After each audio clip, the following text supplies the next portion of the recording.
Good evening to all of you. मैं doctor सरला।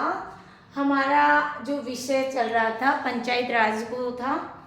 देखिए, पंचायत राज के लिए वोट देने मतदाता की आयु कितनी वर्ष होनी चाहिए? 18 वर्ष। एक तो ये लर्न करना है। फिर पंचायत राज का उल्लेख कौन सी अनुसूची में? 11वीं अनुसूची में।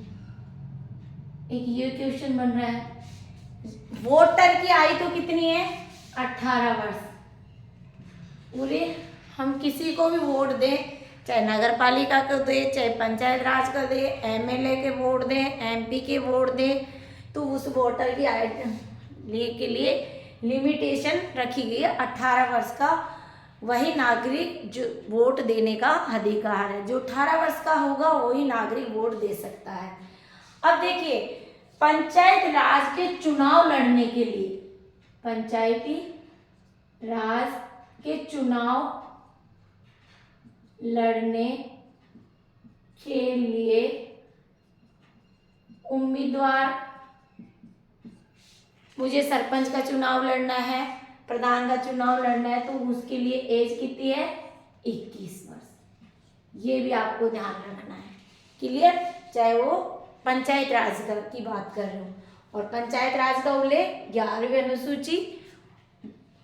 अब देखिए, पंचायत राज से संबंधित वेरी मोस्ट इंपॉर्टेंट क्वेश्चन है।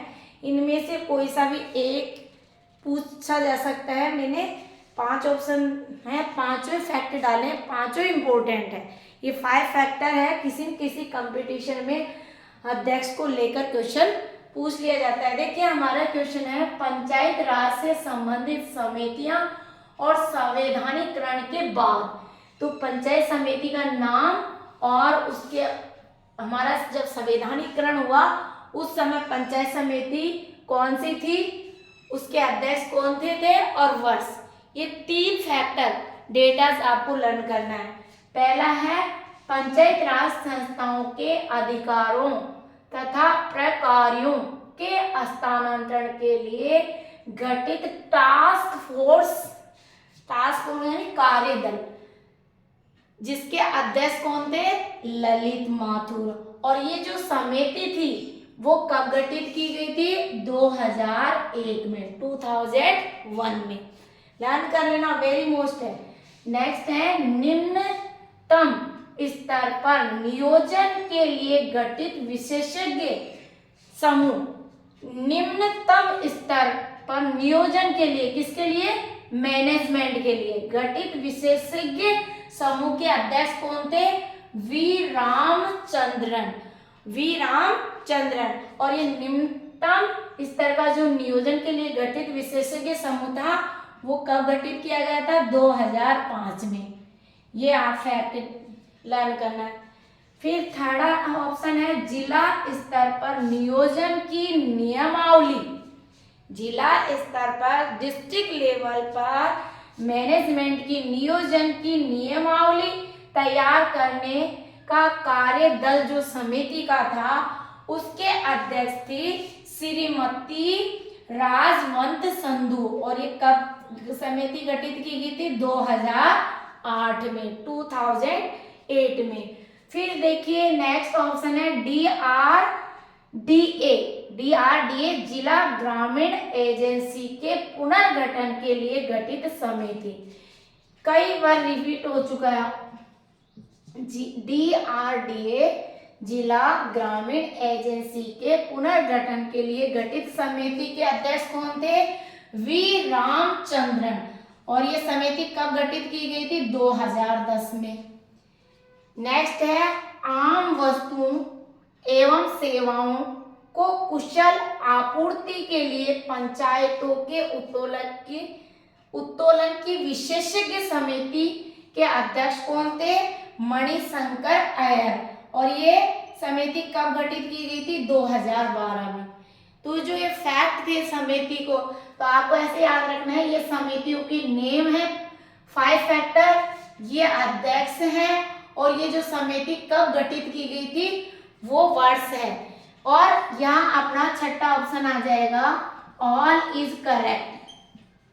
All is correct, all is true.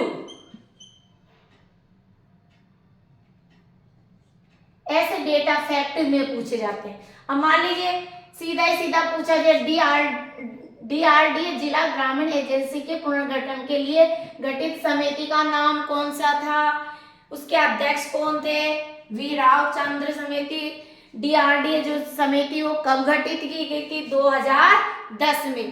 तो ये जो फैक्ट है आपको लर्न करना पड़ेगा। पूछ लिए पंचायत राज का संबंध किससे है, बलवंत राय मेहता समिति से है। अशोक मेहता समिति का तो द्विस्तरीय था।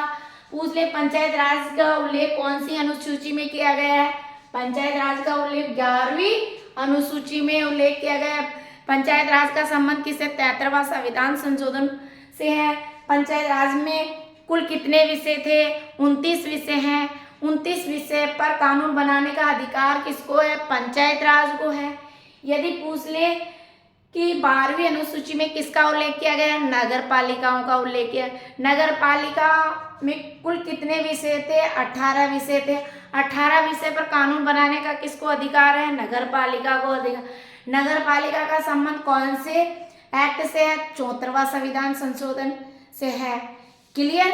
तो आप इस तरह से मतलब ये पंचायत राज का जो जो क्वेश्चन था वो मैंने फैक्ट थे, समिति से रिलेटेड थे, वो डाल दिए। पंचायत राज का उल्लेख है ना, सामुदायिक विकास खंड, साधिकालिक समिति ये आपको लर्न करना है। सामुदायिक 1952 ये लर्न करना है। पंचायत राज का उद्घाटन कब किया है, 2 अक्टूबर 1959 को बगदरी गांव में, ये ध्यान रखना है। सबसे पहले नींव किसने डाली थी, जवाहरलाल नेहरू ने। तो ये पूरे फैक्ट आप लर्न कर लेते तो आपका एक भी क्वेश्चन गलत नहीं जाएगा, छोटे कंपटीशन के लिए तो। और यूपीएससी और आरपीएससी में प्रशासनिक अधिकारी के लिए, प्रोफेसर असिस्टेंट के ये मैच आते हैं, तो ये पूरे उनके लिए तो ये पूरे फैक्टर 5 फैक्टर है वो लर्न करने हैं। Thank you so much. और लाइक करें, शेयर करें, सब्सक्राइब करें ताकि ऑल स्टूडेंट लाभान्वित हो सके। इसी के साथ क्रांतिकारी जय भीम।